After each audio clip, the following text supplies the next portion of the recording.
Pada abad ke-6, sebelum era umum atau before Common Era, itu Pythagoras pergi ke Egypt. Nah, saat dia di Egypt tuh dia tercengang dengan ilmu geometri yang ada di sana. Dan setelah kembali dari Egypt, dia tuh makin kagum dengan hal-hal yang berbau geometri. Nah, kira-kira kenapa sih dia jadi makin kagum gitu? Bakal kita bahas sesaat lagi.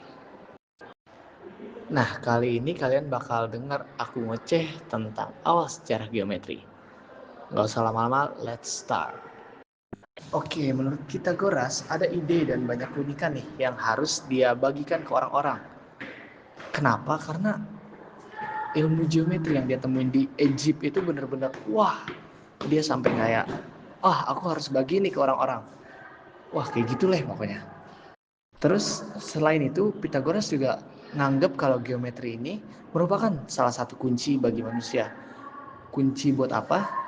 Jadi menurut Pythagoras, geometri ini tuh salah satu kunci untuk manusia membuka dan menyentuh keindahan dari alam semesta.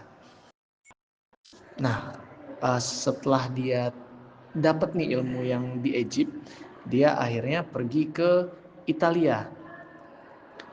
Kalau dulu tuh namanya Magna Graecia. Di sana dia ngebuat perkumpulan yang khusus mempelajari geometri dan filosofi. Nah, di sini tuh sebenarnya bisa dibilang awal kebangkitan dari geometri sebagai cabang ilmu baru.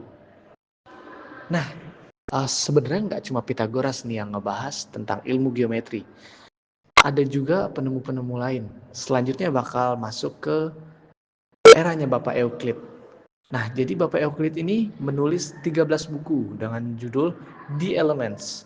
Yang buku-bukunya nih selama hampir 2000 tahun lah lebih kurang itu menjadi patokan dari semua ilmu matematika.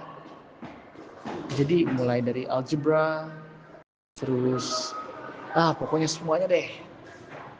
Terus dalam buku-buku ini tuh Bapak Euclid menuliskan semua penemuan-penemuan geometri yang dia temuin di masa-masa lampau gitu. Jadi maksudnya ilmu geometri yang udah ada dari masa lampau dia transkripin. Terus nggak cuma itu doang. Kalau itu doang kan dia jatuhnya cuma jadi menerjemahkan. Beliau juga melakukan penelitian tentang materi-materi tadi nih. Jadi penelitian lebih lanjut dilakukan oleh Bapak Euclid. Terus hasilnya dimasukin ke The Elements. Oke, selain Pak Pythagoras dan juga Pak Euclid, ada peneliti lain sebenarnya. Aku bahas dua lagi deh biar nggak kelamaan. Kalau gitu kita masuk ke masa keemasan Islam aja. Jadi masa keemasan Islam ini dimulai kalau nggak salah setelah kejatuhan Roma. Mungkin kalau ada kesalahan dari data itu boleh banget nih teman-teman nanti koreksi di kolom komentar. Nah, jadi pada masa itu masyarakat dan peneliti Muslim itu pergi ke kota Konstantinopel dan tujuannya untuk mencari dan menafsirkan penemuan-penemuan lama yang bisa mereka temukan. Jadi mereka ke sana buat menjaga dan melestarikan ilmu yang udah ada gitu, kayak wah ini ilmu harus terus ada nih, harus kita dokumentasiin lagi gitu. Nah, salah satunya itu bukunya Bapak Euclid, The Elements. Jadi pada masa kemasan Islam ini bisa dibilang matematika tuh mekar kayak bunga. Kenapa? Karena benar-benar berkembang pesat. Mulai dari munculnya sistem aljabar. Ya, munculnya sistem aljabar itu di masa kemasan Islam. Terus perkembangan pesat dalam penelitian trigonometri. Juga hasil penelitian yang dilakukan oleh peneliti-peneliti Muslim nih. Salah satunya ada Bapak Omar Khayyam. Beliau itu melakukan penelitian tentang bilangan irasional. Jadi bilangan irasional tuh pada masa-masa sebelumnya dianggap sebagai bilangan yang berbeda gitu dari bilangan biasa. Jadi contohnya pada masa Bapak Euclid, beliau itu memisahkan bilangan irasional dengan bilangan rasional. Jadi mereka nggak masuk ke dalam garis bilangan. Nah, pada masanya keemasan Islam ini, Pak Omar Khayyam melakukan penelitian dan berhasil menemukan bahwa bilangan irasional itu sebenarnya juga bilangan loh, dan mereka ada posisinya sendiri di garis bilangan. Contohnya itu pi. Pi itu kan sebenarnya 3,14 sekian sekian sekian sekian sekian.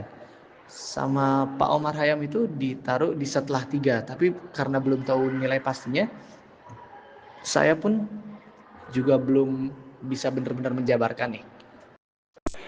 Nah, selain Pak Omar Hayam, ada juga Bapak Al-Khawarizmi nih. Jadi beliau tuh sebenarnya aku bahas singkat aja deh, karena kayaknya udah kelamaan aku bahas yang lainnya. Jadi beliau tuh bukan cuma peneliti hebat atau mungkin pemberi pengaruh besar terhadap penggunaan sistem angka Hindu dan Arabik gitu. Tapi Pak Khawarizmi ini juga mengkaji lebih luas tentang materi geometrinya Pak Euclid. Gitu. Mungkin untuk penjelasan lebih lanjutnya tentang Bapak Al-Khawarizmi bisa teman-teman cari di Google atau buku-buku atau mungkin video YouTube lain. Dan mungkin kalau ada waktu nanti aku buat video lain. Sekian dan terima kasih.